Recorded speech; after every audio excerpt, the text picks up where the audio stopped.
The dust cloud appeared on the horizon just as the sun began its merciless climb into the Texas sky, a lone figure trudging along the worn trail that led to Elijah Morgan's ranch. Elijah squinted from his position on the porch, one hand shading his eyes against the morning glare, the other resting on the weathered railing that had seen better days, much like the man himself. Summer 1873 had been unforgiving to his cattle operation outside of Dry Creek, Texas. The drought had claimed 10 head already, and the few ranch hands he employed were working themselves to exhaustion trying to maintain what remained of his once thriving enterprise. At 36, Elijah's dark hair was already threaded with silver at the temples, his tanned face lined from years spent under the harsh southwestern sun. As the figure drew closer, Elijah realized it was a slender, exhausted-looking woman with 2 small children in tow. The younger child, barely more than a toddler, was balanced on her hip while an older boy of perhaps 6 or 7 trudged alongside her, his small hand clutching her skirt. "Good morning," Elijah called out when they were within earshot. "You folks look like you could use some water." The woman stopped, swaying slightly on her feet. She was younger than he'd initially thought, perhaps 25, with auburn hair escaping from beneath a worn bonnet. Her dress, though patched and faded, had once been of good quality. Despite the dust coating her face, he could see she was striking, with high cheekbones and eyes the color of summer sage. "Thank you, sir," she replied, her voice hoarse from the dust. "We would be most grateful." Elijah disappeared inside the ranch house, returning moments later with a pitcher of well water and 3 tin cups. He poured generous portions for each of them, watching as the woman helped the smaller child drink first, then the boy, before finally allowing herself a sip. "I'm Elijah Morgan," he said, extending his hand. "This is the Rockingham, Katherine Winters," she replied, her handshake firm despite her obvious exhaustion. "These are my children, Henry and Sarah." The little boy looked up with wary eyes while the girl, who couldn't have been more than 3, buried her face in her mother's neck. "What brings you out this way, Mrs. Winters? Dry Creek's still 5 miles east." "It's Miss," she corrected quietly. "And I've come looking for work, Mr. Morgan." "Any work I can cook, clean, mend. I'm not afraid of hard labor." Elijah studied her for a long moment. Her hands, though dirty from the trail, showed the calluses of someone well acquainted with work, but she was rail thin and the children looked half-starved. "Where have you come from?" "San Antonio," she answered, shifting the little girl to her other hip. "My husband, he died in a logging accident last winter. We lost everything. I heard there might be opportunities in this area." Elijah nodded, recognition dawning in his eyes. She wasn't the first widow to seek a new start in these parts. The West was full of women who'd lost husbands to accidents, disease, or violence. "I don't typically hire women for ranch work, Miss Winters." Her shoulders sagged visibly, but she straightened them almost immediately. "Please, Mr. Morgan, I'll work harder than any man you've hired. I just need enough to feed my children." The desperation in her voice struck him somewhere deep. He'd been in desperate straits himself once, long ago. "Can you cook?" he asked after a moment's consideration. "Yes, sir, very well." "My current cook left 2 weeks ago, decided mining for gold would be more profitable." Elijah ran a hand through his hair. "I've got 5 ranch hands plus myself to feed, and we've been living on beans and hardtack since Hank departed." Hope flickered in Catherine's eyes. "I could start immediately." Elijah looked at the children. "And them? Henry can help with small chores. Sarah, I would keep her out of everyone's way." The little boy straightened his shoulders, clearly eager to prove his worth. Elijah sighed. He hadn't planned on having a woman and 2 young children in his bachelor household, but something about Katherine Winters' quiet dignity moved him. "I have a small cabin behind the main house," he said finally. "It needs some work, but it would give you and your children privacy. You can cook in the main house kitchen, tend to the chickens, and help with the garden. I'll pay you fair wages." Catherine's eyes filled with tears, but she blinked them away quickly.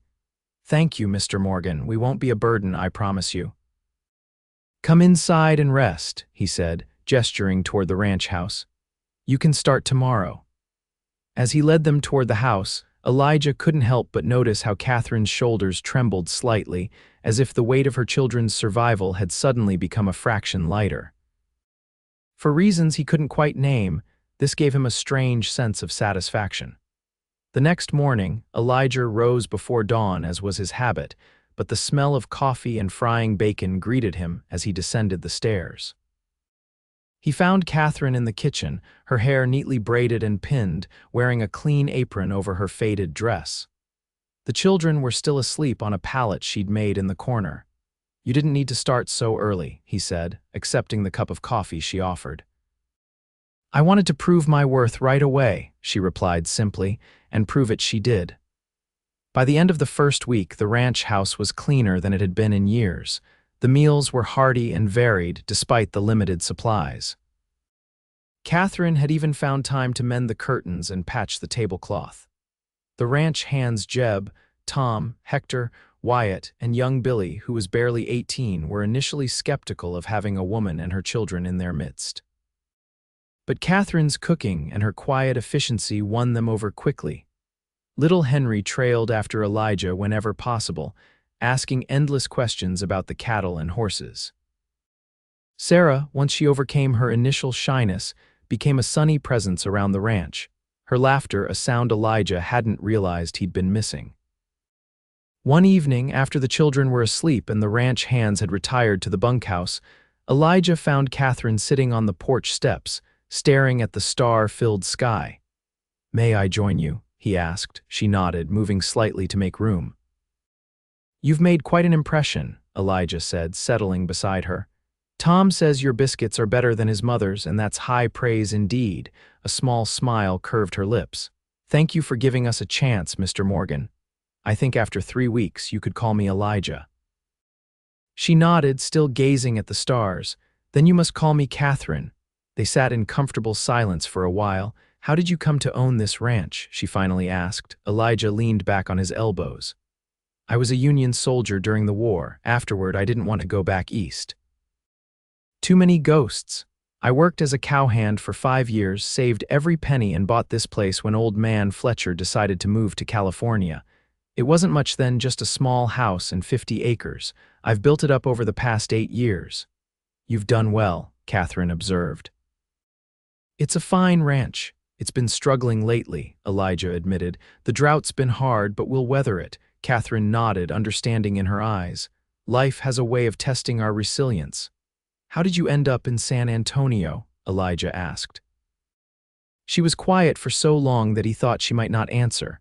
"I was born in Boston," she finally said. "My father was a professor. When he died, my mother and I were left with very little.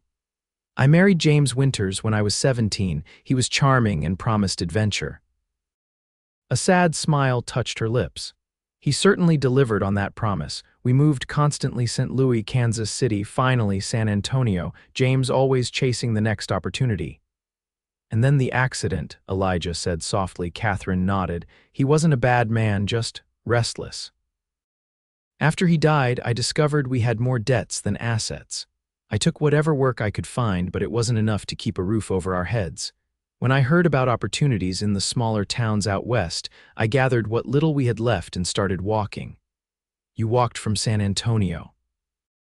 Elijah asked, incredulous. "We caught rides on wagons when we could," she said. "It took us nearly 3 weeks." Elijah shook his head, newfound respect blooming within him. "You're a remarkably strong woman, Katherine Winters." "I do what I must for my children," she replied simply. As summer turned to fall, Katherine and her children became an integral part of ranch life. Henry helped collect eggs and learned to ride on an elderly mare Elijah designated just for him. Sarah followed Katherine everywhere, clutching a rag doll that Hector, surprisingly skilled with a needle, had fashioned for her birthday. Elijah found himself looking forward to evenings in the ranch house, when the day's work was done, and Katherine would sometimes read aloud from one of the few books he owned. Her voice, melodic and expressive, brought the stories to life in a way he'd never experienced. He also noticed changes in himself. He shaved more regularly, took more care with his appearance.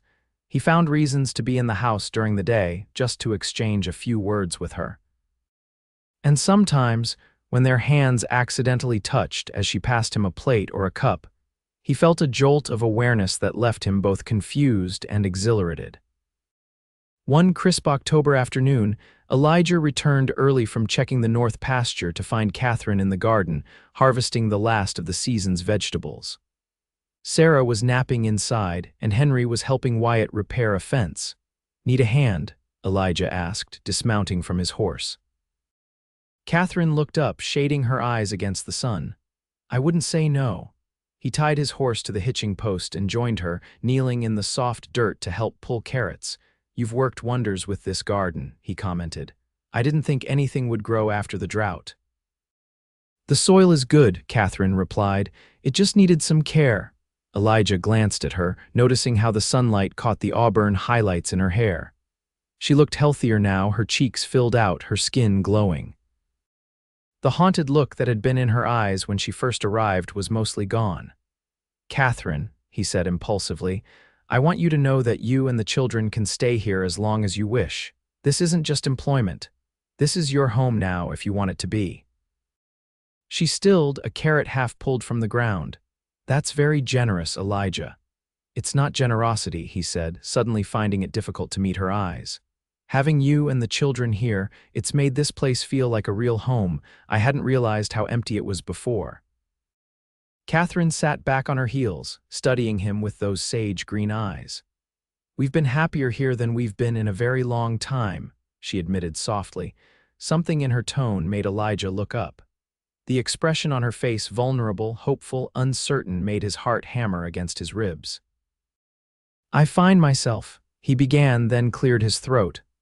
"That is, I've come to care for you, and the children, of course," he added hastily. A faint blush colored Katherine's cheeks. "I've come to care for you too, Elijah." The moment stretched between them, fragile and full of possibility. Then, from the direction of the house, came Sarah's voice, awake from her nap and calling for her mother. Katherine smiled apologetically and rose to her feet. "We'll continue this conversation later," she promised, brushing the dirt from her skirt. Elijah watched her walk away, his heart lighter than it had been in years. That evening, after the children were asleep, Katherine joined Elijah on the porch as had become their custom. The night was cool, the first hint of winter in the air. "I've been thinking," Elijah said without preamble, "about what I said earlier, about this being your home." Katherine waited, her hands folded in her lap. "I want to be clear," he continued. "I'm not offering charity or merely employment. I'm offering—" He paused, searching for the right words. "A partnership, a life together." Katherine's eyes widened. "Elijah, are you proposing marriage?" He nodded, suddenly feeling as nervous as a schoolboy. "I know it hasn't been very long, and if you need more time, I understand, but I love you, Katherine. And I love Henry and Sarah as if they were my own." Tears filled Katherine's eyes. "I never expected to find love again," she whispered. "After James died, all I could think about was survival. And now," Elijah asked, heart in his throat, "now I find myself dreaming of a future, with you." She reached for his hand. "Yes, Elijah, I would be honored to be your wife." The kiss they shared was tentative at first, then deepened into something that promised a lifetime of passion and companionship. The next morning, Elijah gathered the ranch hands to announce the engagement. The men whooped and hollered, genuinely happy for their boss. Young Billy even performed an impromptu jig that had everyone laughing. Henry, upon hearing the news, threw his arms around Elijah's waist. "Does this mean I can call you Pa?" he asked. Elijah's throat tightened with emotion. "I would like that very much, son." Sarah, not fully understanding but sensing the joy in the air, demanded to be picked up by Elijah, something she had never done before. As he held her small form against his chest, her little arms around his neck, Elijah felt a completeness he hadn't known was possible. Katherine watched them, her heart full to bursting. The desperate woman who had trudged up to this ranch just months ago, seeking only enough work to feed her children, could never have imagined the bounty of love she would find. They decided to marry before winter set in. The nearest preacher was in Dry Creek, so one crisp November morning, the entire household loaded into wagons for the journey to town. Katherine wore her best dress, freshly mended and adorned with a bit of lace she had saved from her mother's wedding gown. Elijah, in a clean black suit that had been relegated to the back of his wardrobe for years, looked distinguished and handsome. The ceremony was simple but heartfelt. Henry stood proudly at Elijah's side while Sarah scattered wildflower petals that Hector had painstakingly collected. The ranch hands served as witnesses, each having polished their boots and combed their hair for the occasion.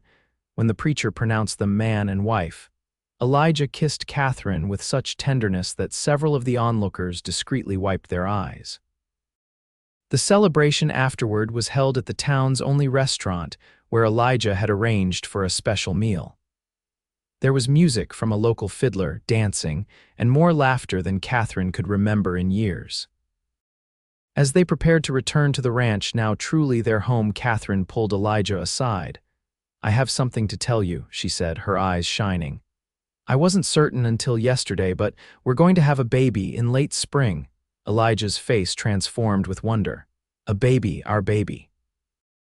Katherine nodded, laughing as he lifted her off her feet and spun her around, drawing curious and amused glances from the townspeople.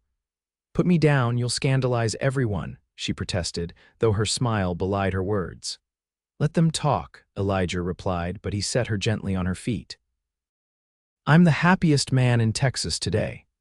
The winter of 1873-1874 was one of the coldest on record for that part of Texas. Snow blanketed the Rockingham for weeks at a time, and the cattle huddled in the sheltered areas of the ranch, their breath forming clouds in the frigid air.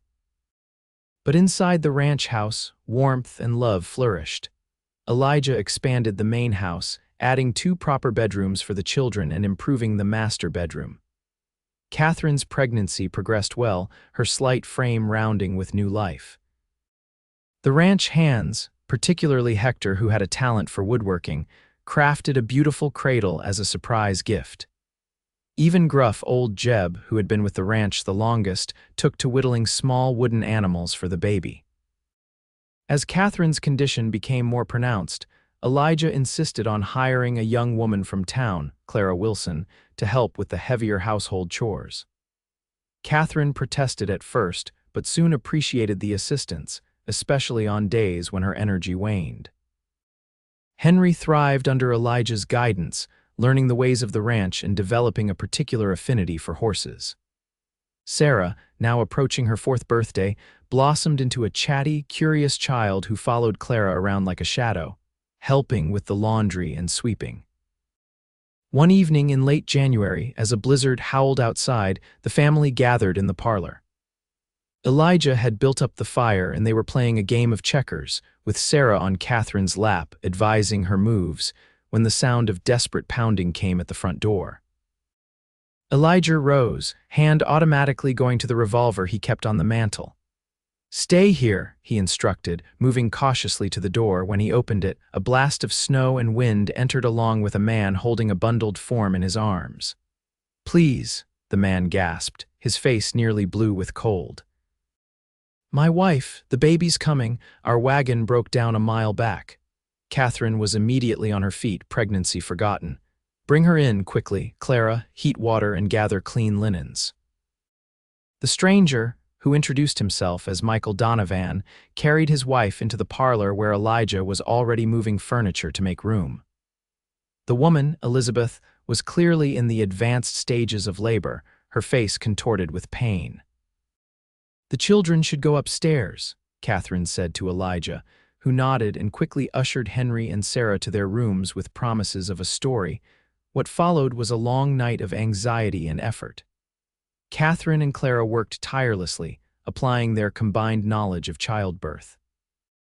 Michael paced the kitchen, accepting the occasional cup of coffee from Elijah, who had sent Wyatt and Billy to recover the Donovans' belongings from their stranded wagon. Near dawn, the cry of a newborn filled the house. "A boy," Clara announced to Michael, whose face crumpled with relief. Elizabeth, exhausted but radiant, cradled her son while Katherine discreetly cleaned up. Elijah, who had remained awake all night in support, marveled at his wife's strength and competence. "You were amazing," he told her later, when the Donovans were settled in the guest room, their new son sleeping peacefully. Katherine leaned against him, fatigue evident in every line of her body. "It was a reminder of what's to come," she said, placing his hand on her swollen belly where their own child kicked vigorously. "Are you afraid?" Elijah asked softly.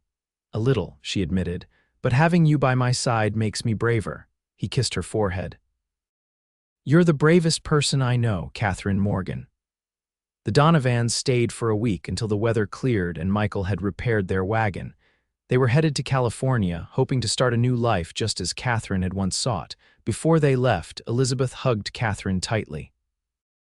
"We would have lost our son if not for you," she said, tears in her eyes. "We've decided to name him Morgan after your family." Katherine was too moved to speak, simply embracing the other woman in understanding. As February turned to March, and the first signs of spring began to appear, Katherine's time grew near. Elijah arranged for the doctor from Dry Creek to stay at the ranch for the week before and after the expected birth, not taking any chances with his wife's health. Dr. Wilson, Clara's uncle, was a gruff but competent physician who had delivered most of the babies in the county over the past 20 years. He approved of the preparations Katherine had made and complimented Elijah on the cleanliness of the house, a marked contrast to many of the homes he visited. On a mild evening in late March, Katherine went into labor. Unlike Elizabeth Donovan's dramatic midnight arrival, Katherine's labor began quietly, with just a tightening around her middle as she prepared dinner. "Elijah," she said calmly, placing a hand on her husband's arm as he set the table. "I think it's time to fetch Dr. Wilson." The next 12 hours were a blur for Elijah. Banned from the bedroom by the doctor, he paced the parlor while Henry and Sarah were kept occupied by the ranch hands in the bunkhouse. Jeb, surprising everyone, had organized a lesson on rope tricks to distract the children. "A watched pot never boils," Dr. Wilson told Elijah gruffly when he inquired for the 5th time about Katherine's progress. "Babies come in their own time." Finally, as dawn broke, Clara emerged from the bedroom with a broad smile. "A beautiful girl," she announced. "Mother and daughter are both well." Elijah's legs nearly gave out beneath him. He entered the bedroom to find Katherine propped up against pillows, her face tired but radiant, holding a tiny bundle wrapped in a soft blanket. "Come meet your daughter," Katherine said softly. Elijah approached with reverence, carefully taking the newborn into his arms. The baby's eyes were closed, her face still red and wrinkled from birth, a dusting of dark hair on her tiny head. She was the most beautiful thing he had ever seen. "What shall we name her?" he asked, his voice thick with emotion. "I thought perhaps Elena, after your mother," Katherine suggested. Elijah nodded, unable to speak for a moment. "Elena Grace Morgan," he finally managed. "It's perfect." When Henry and Sarah were allowed to meet their new sister later that day, their reactions were priceless. Henry approached with unusual caution, studying the baby with serious eyes before declaring that he would teach her to ride horses when she was bigger. Sarah, initially jealous of the attention the baby received, was won over when Katherine allowed her to touch Elena's tiny fingers. "She's holding my hand, Mama," Sarah exclaimed when the baby reflexively grasped her finger. "She already loves her big sister," Katherine explained, making room for Sarah to sit beside her on the bed. As spring bloomed across the ranch, bringing new calves to the herd and fresh growth to the pastures, the Morgan family settled into a new rhythm. Elena proved to be a contented baby, with her father's dark hair and her mother's green eyes. Katherine recovered quickly from the birth, though Elijah insisted that Clara remain employed to help with the household. The drought that had plagued the region finally broke with abundant spring rains, promising a prosperous year for the ranch. Elijah, motivated by his growing family, implemented improvements he had long considered: better irrigation for the pastures, expansion of the chicken coop, and the planting of an orchard that would bear fruit in years to come. One evening in early summer, as they sat on the porch watching Henry and Sarah chase fireflies in the gathering dusk, Elena sleeping peacefully in her cradle beside them, Elijah took Katherine's hand. "You remember the day you walked up to this ranch?" he asked. "How could I forget?" She replied with a small smile. "I was terrified you would turn us away. I had nowhere else to go." "I nearly did," Elijah admitted. "A widow with 2 children seemed like more complication than I needed." "What changed your mind?" Elijah considered the question. "Something in your eyes," he finally said. "A strength that matched your desperation. I admired that even then." Katherine squeezed his hand. "I was just trying to survive." "You've done far more than survive," Elijah said, gazing at their children, his children now, all 3 of them. "You've brought life and love to this place, to me." "We've built something beautiful together," Katherine agreed, leaning her head on his shoulder. As they sat in comfortable silence, watching the last light fade from the sky and the stars emerge one by one, Elijah reflected on how dramatically his life had changed in less than a year. The lonely ranch owner, merely existing from one season to the next, had been transformed into a husband and father with a heart full to bursting, all because a desperate young woman had appeared on his doorstep, asking for work to feed her children, and he had given her a home instead. The years that followed brought both challenges and joys to the Morgan family. The ranch prospered under Elijah's careful management, expanding to include adjacent properties when they became available. Katherine, while primarily focused on her growing family, developed a reputation for her preserves and baked goods, which she sold at the general store in Dry Creek. Henry, showing a natural aptitude for ranching, became Elijah's right hand by the time he turned 15. Sarah, bright and bookish like her maternal grandfather, developed a passion for teaching and eventually took on the education of not only Alina, but also the children of the ranch hands and neighboring properties. Alina, growing into a spirited young girl with her father's determination and her mother's compassion, became the bridge between her older siblings, adoring Henry's strength and courage while absorbing Sarah's love of learning.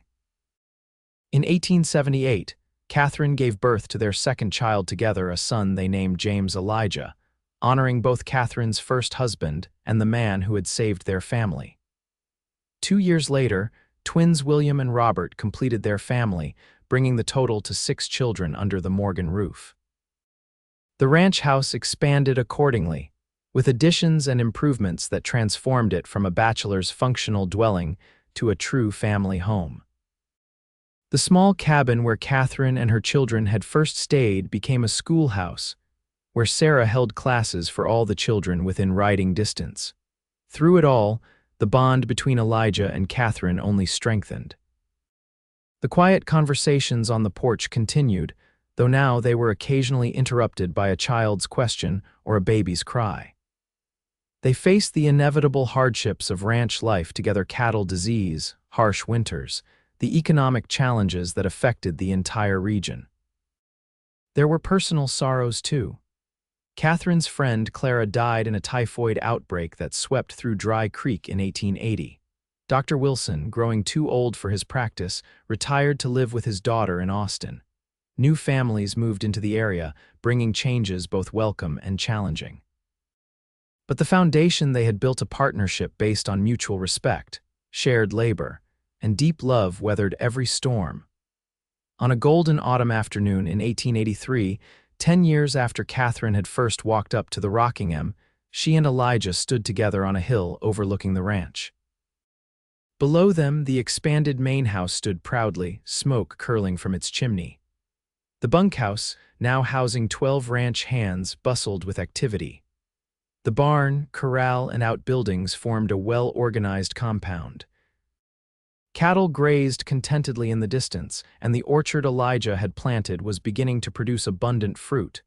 "Did you ever imagine this?" Katherine asked, gesturing toward their domain. Elijah shook his head. "The ranch, maybe, but this family, this life, never." Their children were visible in the yard below Henry, demonstrating roping techniques to the twins. Sarah and Alina hanging laundry, while little James helped by dragging a sheet behind him like a cape. "Sometimes I think about what would have happened if I'd walked past your ranch that day," Katherine said softly. "If I'd continued on to Dry Creek as I'd planned." "I would have lived half a life," Elijah replied simply. existing but not truly living.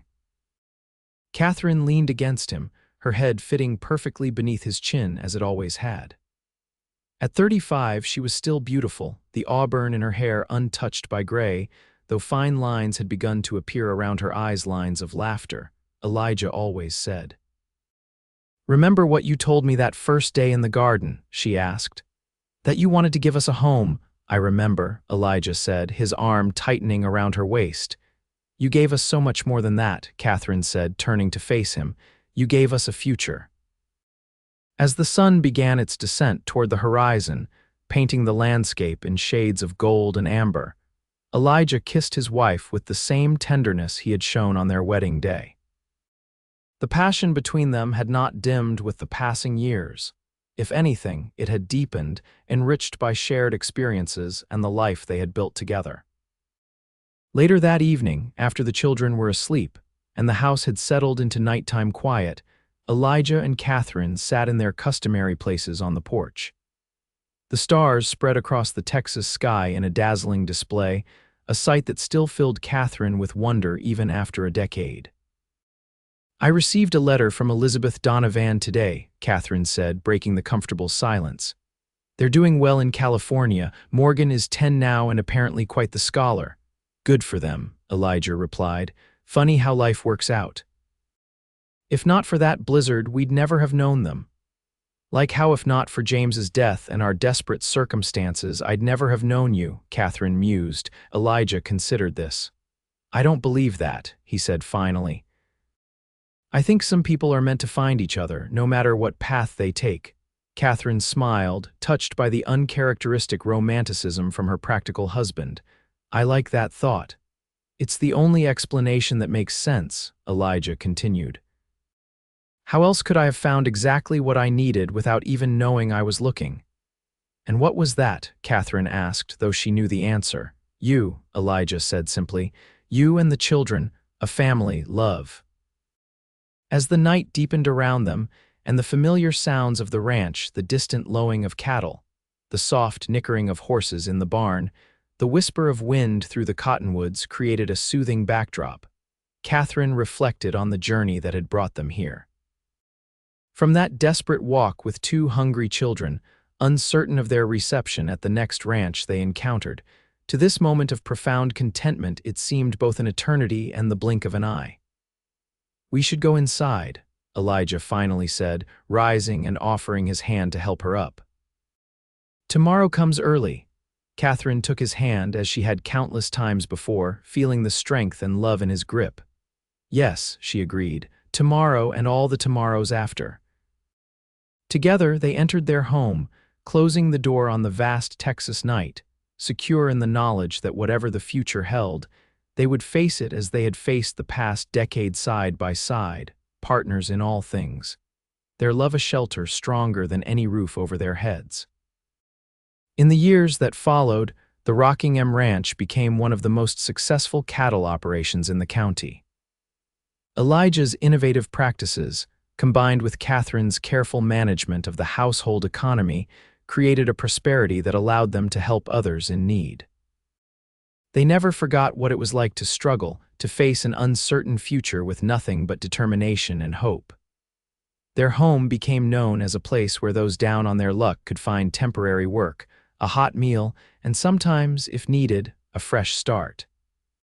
Henry, at 21, married the daughter of a neighboring rancher, establishing his own small operation on land gifted by Elijah while still helping manage the Rockingham. Sarah, fulfilling her dream of formal education, attended a teacher's college in Austin before returning to expand the small schoolhouse into a proper school serving dozens of children from surrounding ranches and farms. Eleanor, inheriting her father's head for business and her mother's compassionate spirit, eventually took over much of the ranch's financial management. The twins, William and Robert, showed differing interests, William following his brother into ranching while Robert displayed an aptitude for medicine, eventually studying to become the area's new doctor after old Dr. Wilson passed away. James, the peacemaker of the family, became a minister, his gentle spirit and wisdom bringing comfort to many through it all. Elijah and Katherine remained the heart of the family and the community they had helped to build. Their love story became something of a legend in the area, how a desperate widow seeking only work had found a home, a husband, and happiness beyond her wildest dreams. On their 30th wedding anniversary in 1903, their children and grandchildren, 15 of them, by then gathered at the ranch for a celebration. The Rocking M had grown almost beyond recognition, with modern improvements coexisting alongside the original structures. The small cabin where Katherine had first stayed had been preserved, a reminder of beginnings and how far they had come. As Katherine looked around at the generations gathered at the long tables set up in the yard, she felt a profound sense of gratitude. Elijah, his dark hair now completely silver but his blue eyes as sharp and kind as ever, caught her gaze across the crowd and smiled the same smile that had first warmed her heart on that dusty porch 30 years earlier. Later, when the younger generations were occupied with games and stories, Elijah found Katherine standing near the old cabin, lost in thought. "Remembering?" he asked, coming to stand beside her. "Yes," she admitted. "That first night here with Henry and Sarah asleep on the floor beside me. I was so grateful just to have a roof over our heads. I never imagined." "Neither did I," Elijah said, taking her hand. At 66, his hands were more gnarled now, marked by decades of ranch work, but his touch was as gentle as ever. "But I think I started to imagine it that very first week. You brought possibilities into my life, Katherine, and you gave me hope when I had none," she replied. "Everything we've built, everything our children have become, it all started with an act of kindness." "Not kindness," Elijah corrected. "Self-interest. I was tired of my own cooking." Katherine laughed, the sound as delightful to his ears as it had been when he first heard it. "Well, then I'm grateful for your poor culinary skills." As the sun began to set on their anniversary celebration, casting long shadows across the land they had nurtured together, Elijah and Katherine stood hand in hand, watching their legacy unfold before them. The struggles and sorrows they had faced over 3 decades had only strengthened their bond, making the joys and triumphs all the sweeter for having been shared. "You remember what you told me on our wedding day?" Elijah asked. "That you never expected to find love again." Katherine nodded, her eyes soft with memory. "I never expected to find it at all," Elijah continued. "I had resigned myself to a solitary life, and then you appeared like an answer to a prayer I hadn't even known I was offering." "Perhaps that's what love is," Katherine suggested. "The answer to questions we don't know to ask." As the evening progressed and lanterns were lit around the yard, casting a warm glow over the gathering, the older grandchildren persuaded Elijah and Katherine to tell the story of how they met, a tale the younger generation had heard fragments of, but never in full. They settled on the porch, as they had so many evenings over the years, surrounded by attentive faces, young and old. Elijah began the tale, his deep voice carrying across the hushed gathering. "It was the summer of 1873, one of the driest in memory," he said. "I was standing right here on this porch when I saw a dust cloud in the distance." Katherine watched the faces of their grandchildren as Elijah recounted that first meeting, the exhausted young woman with 2 small children, asking only for work to feed her family. She saw understanding dawn in the eyes of the older ones, recognition of the courage it had taken for their grandmother to walk up to a stranger's ranch with nothing but determination and hope. When Elijah reached the part about offering the cabin instead of just employment, their eldest granddaughter, Henry's child, asked, "Were you in love with grandmother already, Grandpa?" Elijah exchanged a glance with Katherine, his eyes twinkling. "I don't think I knew it yet," he admitted. "But something about your grandmother caught my attention from the very beginning, a strength that matched her beauty." "And you, grandmother?" asked one of Sarah's sons. "When did you know you loved Grandpa?" Katherine considered the question. "I think it was the day I found him teaching Henry how to whittle. He was so patient, so kind. I realized then that he wasn't just providing shelter for us, he was giving my children something they needed even more: attention, guidance, love." The story continued. with Elijah and Katherine taking turns recounting the milestones of their early relationship, the proposal in the garden, the simple wedding in Dry Creek, the birth of Alina, the gradual building of their life together. By the time they finished, the youngest grandchildren had fallen asleep in their parents' arms, and the stars were scattered like diamonds across the Texas sky.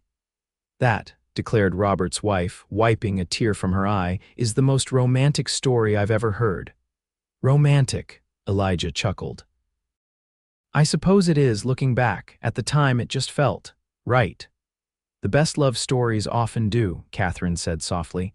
"They don't always announce themselves with grand gestures or dramatic declarations. Sometimes they build slowly, day by day, choice by choice." As the family gathering dispersed for the night, with some retiring to the main house and others to the various cabins and outbuildings that had been prepared for their stay, Elijah and Katherine remained on the porch, as was their custom. 30 years, Elijah marveled, his arm around Katherine's shoulders. "Sometimes it feels like yesterday that you walked up that trail. And sometimes it feels like you've always been part of my life," Katherine replied, "as if the time before you was just preparation for what was to come." They sat in comfortable silence, listening to the familiar night sounds of the ranch, so similar to those they had heard on countless evenings over the decades, yet always unique to this particular moment in time. "You have any regrets?" Elijah asked suddenly. "About coming here, about the life we've built?" Katherine turned to look at him, surprised by the question. "None," she said firmly. "How could I regret the best decision I ever made?" Elijah nodded, satisfied. "Nor do I.